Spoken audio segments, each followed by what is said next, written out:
des violences nécessaires pour contrecarrer une telle attaque terroriste. Lord Jack, membre du Conseil représentant... The mythical status of Carlos has to do with his personality. It's not so much the leftist of the time who built his image, it's the media. He is a creature of the media, much more than a creature of politics, in the sense that when he appears in the press for the first time, meaning when he kills the French cops in Paris, you have this mysterious guy who is loosely connected to Palestinian extremist groups, we're not sure exactly which one. He's Latin American. He studied in Russia. He was involved in operations in London. He's this guy completely unlike local leftists, meaning he's this kind of high-profile socialite. For the media, he was proof that terrorism, leftism were all part of conspiracy.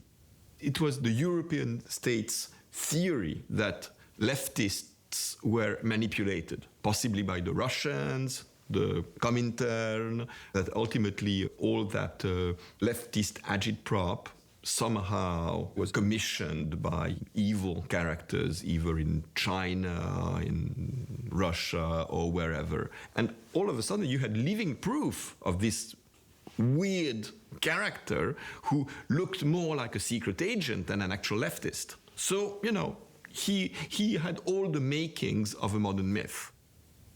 The reality, the truth, is that the British found one of his hides, one of the flats where he would crash, and by his bedside they found the Frederick Forsyth book, Day of the Jackal. So all of a sudden, just the Guardian started calling him the Jackal. So, all of a sudden you had the myth, you had the face, you had the nickname, and from then on, to the media, the message that this is a political operation which is run by a third world militant. That's what all the famous images of Carlos during that operation tell. It's that's the story. But it's a mask, because that's absolutely not what this operation is about. So, again, this is the contradiction of Carlos at that specific moment, at that specific very early moment. From the time, from the aftermath of the Vienna operation, when Wadi Haddad fires him from his group, he is on his own. And ultimately, he doesn't have a straightforward connection to the Palestinian cause anymore. He can't go back to Europe or Latin America or whatever. He's one of them. Meaning that even when I was a teenager and I was reading the press in the heyday of the Carlos operations, I had a reading of what was going on that was certainly not the media take on what Carlos was, and it was neither the simplified view of the struggles that were going on that defined the worldview of the leftists of the time. When I started writing Carlos, and I started writing lines, it's the language of those years that came back to me. And yes, I said that, but it's so true. It really struck me how it came naturally, how seamless it was. It was like speaking in a forgotten tongue, because people, it's the language was alienated. People were not talking about themselves. They were extremely shy with expressing their own emotions, because that was petit bourgeois individualism. So when you spoke, when you discussed, on any level, in any situation, you would use a very specific language of the time that was extremely ideological and I thought I had forgotten how to speak it, and it just and I realized I had not. I mean, I kind of I could write in 1970s newspeak or old speak, should I say. It's a long and complex film, but it has a very simple structure. It's divided in 4 acts, and that's it. And to me, those 4 acts were like 4 big boxes where I would just throw stuff. I mean, every single time I would bump into this biography of Carlos or this history of the times of Carlos, and I bumped into something that kind of made sense or was relevant to one or the other of those chapters, I would just put it in the box. And the structure again is simple. It's first part, the events leading to the shootout in Rue Toulier, then the execution and the aftermath of the Vienna operation, then how Carlos becomes an arms merchant and a mercenary working for various states as some kind of godfather of European terrorism, and then how he's arrested in Sudan. And that's it. That's good. I appreciate that. Thank you. I chose those chapters because it's moments in Carlos's life that are documented, that I knew that the facts were available. So usually when you write a screenplay, you invent a scene. In the case of Carlos, I found scenes, like I'm going through a biography, or I'm going through the material Stephen Smith gave me, or I'm kind of researching on the internet, and I bump onto the transcription of the dialogue of Carlos with the French cop he's going to shoot. It's all in police reports, so I kind of transcribe it. I hardly adapt it, or I find on the internet a transcription of a Stasi report of the conversation between Johannes Weinrich and the Stasi officers who were dealing with Euro terrorists. It's all found, most of it is found material. I wanted a statement at the beginning of the film just to establish that this is fiction. I mean, I'm saying that in the sense that when you deal with modern history or with ancient history, you have a responsibility in a sense that people are going to watch this on a big screen or on their iPods or whatever, But this is the notion they will have of those times. It will impact them, and it will get inscribed as some kind of subconscious reality, much more than whatever they will read or what it has more impact than the books of historians, for bad reasons, but it's the truth. So you have a responsibility to be accurate. It's extremely important, and but then you should not be misleading. You should just remind people of the limitations of the medium. One of the key elements is that when I was writing, I was extremely concerned with the fact that I would never find the right actor. To me, it was too complicated. I mean, he had to speak. He had to physically look like Carlos, feel like Carlos, have the same kind of charisma as Carlos, and speak 4 different languages. To me, there was no living actors who could pull it off. So I was always, I had always in the back of my mind the notion that I would have to make compromises, and I would have to make stupid compromises. And then Antoinette Boulard, who's the casting director, said, I found on the internet this guy, he looks really interesting. I mean, he's from Venezuela, like Carlos, and he's the right age, and I saw him in a scene in this film. And we started, just looking into Edgar, and he was someone who was at least, much closer to what I imagined Carlos could be than anybody I could have imagined. So we ended up getting in touch with him, asked him if he spoke, other languages, and say, "Oh yes, of course, absolutely. I speak French, I speak Spanish, I speak English, I speak German, I speak also some Italian, and are you interested in the? Oh yes, of course, I'm interested in the project." So we sent him the screenplay. He read it, and he called us like the next day saying, I'd love to do it. I want to do it. Let's meet. And he was in Caracas at that time, in Bogota, shooting a Colombian film.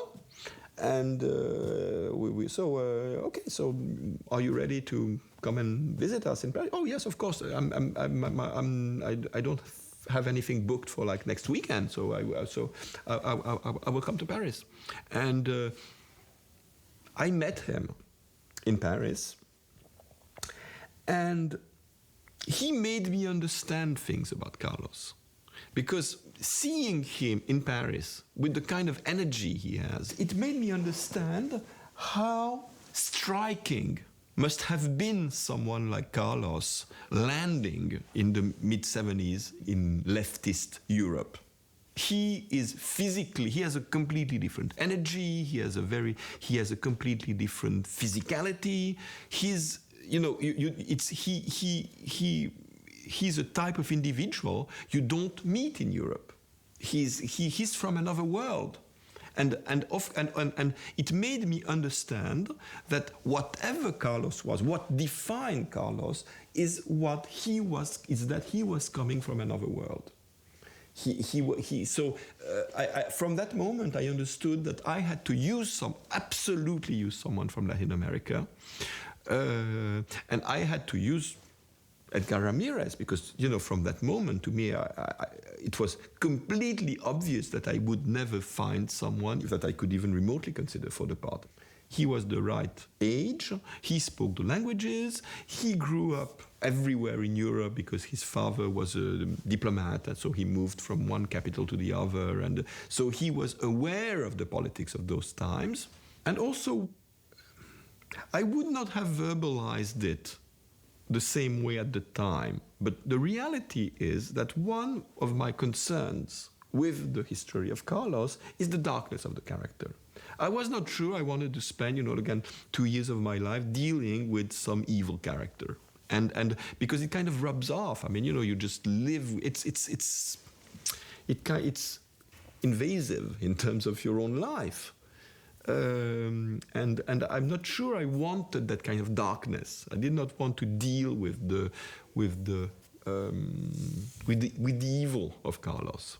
I wanted to deal with it in terms of the narrative of who went to Damascus, who went to Amman, who went to Khartoum. We also had someone in Spain for the Spanish-speaking characters, and then we traveled to meet the actors.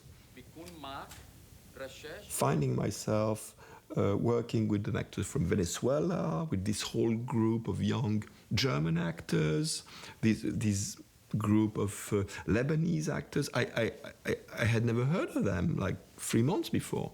And all of a sudden we were working together, and also the interaction between them was great. About Al-Jundi, you'll have to let the Syrians know your death sentence. Why? They need to give their approval. They are not meant to be put together. I mean, there's very few situations in modern cinema where the actors could have been together. So it's a completely new cinematic space, which is something that is completely outside the boundaries of what normally the film industry creates. I always think that as much as I create the visual logic of the film, the visual logic of the film is imposed on me in a certain way. Because you have a story to tell with a lot of practical problems.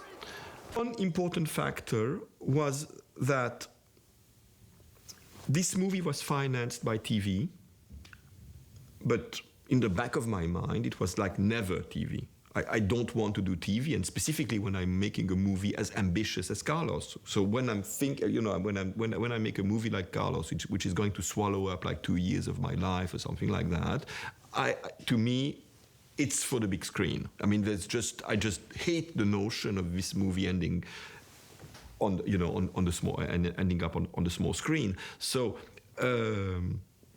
Even though the film is mostly financed by TV, all my choices were like the opposite of TV. I chose widescreen. I chose to film on 35mm stock, and I started also filming with much wider lenses than what I would normally use.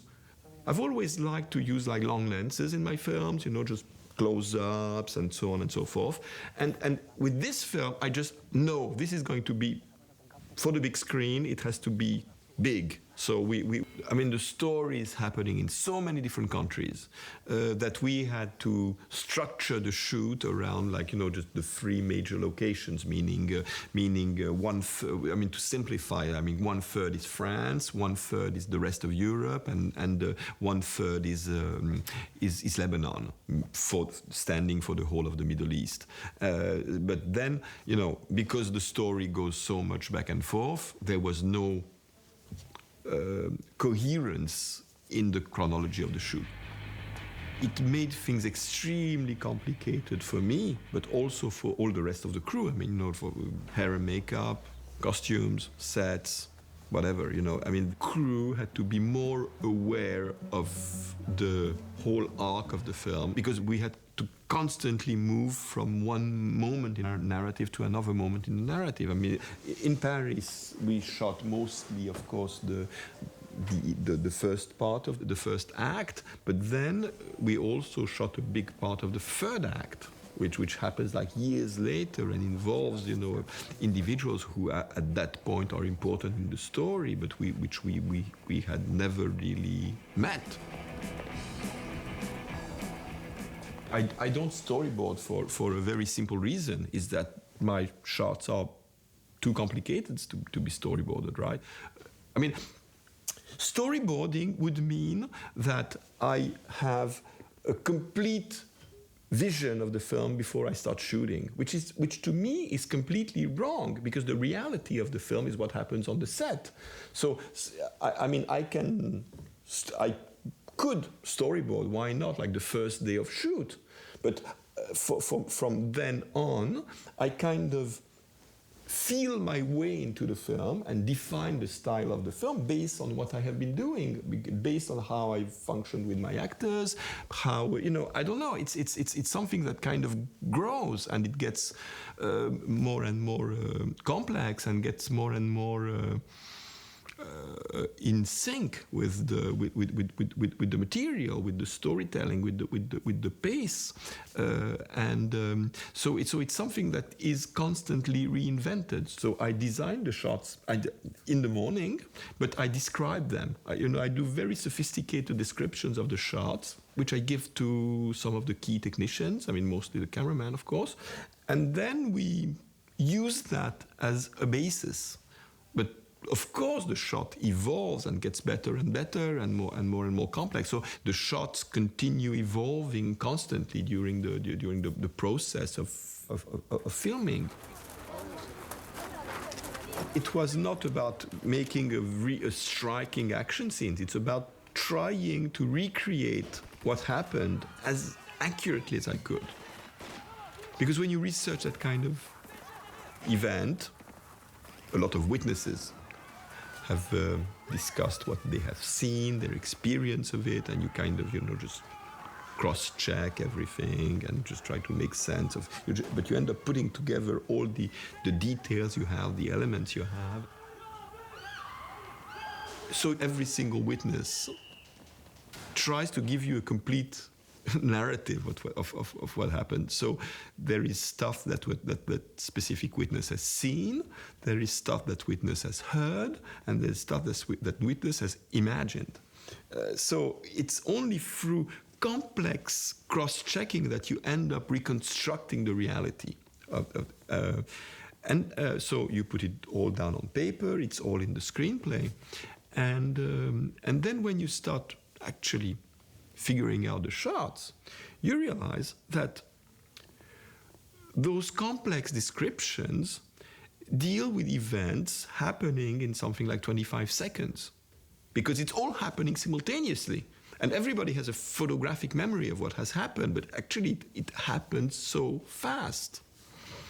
So what I'm saying is, in the end, every single detail that you see in the action scene, even it's the fastest, shortest cut, tiny bit of a shot, it's based on what has actually happened. It was shot with 2 cameras. We did not use 2 cameras in many scenes, but in those kind of action scenes, yes, we did. And I was operating myself one of the cameras. I'm not bragging about it because I don't think I'm a brilliant cinematographer, but still, I kind of had fun doing that. I like handheld camera because it's not about the fake documentary mobility. It's about that I can be inspired by music, but it's music I will end up not using in a film or something like that. I mean, you are inspired by many things, but somehow for me the energy has always to do with music. Because it's a long film, because it needs the kind of breathing that music gives to the narrative. So I started trying things. And I went in every single direction, I even considered not using no music at all on the film, right? I mean, it was part of the options. I can have an idea for music, which I'm sure will work, and I will try it on the scene, and the film just rejects it. So in the end, it's all about finding something that the film will not reject.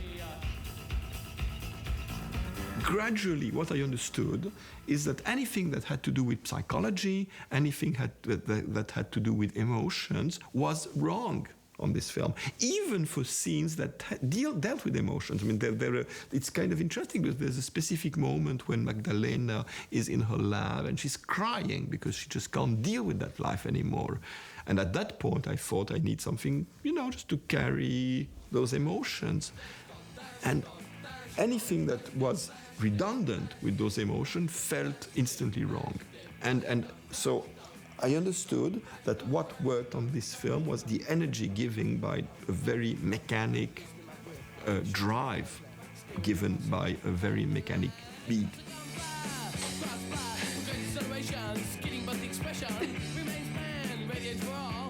So that's why I ended up using, including on the scene of Magdalena crying in her lab. The key for me was the Feelies. The first musical moment in the film, which comes pretty early. That's when Carlos arrives in Beirut. So, and at some very, very late stage, we got a mail from their record company saying, I'm sorry, we're sorry, we've been discussing this with you, but now we have been in touch with the guys from the Feelies, and they are very concerned. I mean, that their music is going to be used in connection with terrorist activities, and it's something they don't want to deal with, and I could not believe it. I just did not understand the logic. So I kind of insisted, tried to get in touch with them, and basically that was it. I mean, they just did not want the music to be associated with the violent actions and so on and so forth. So I substituted most of the music with material by Wire, the post-punk British band. And including on that scene, I used their music, which has this kind of roughness and energy, and somehow it worked for me in terms of the emotions.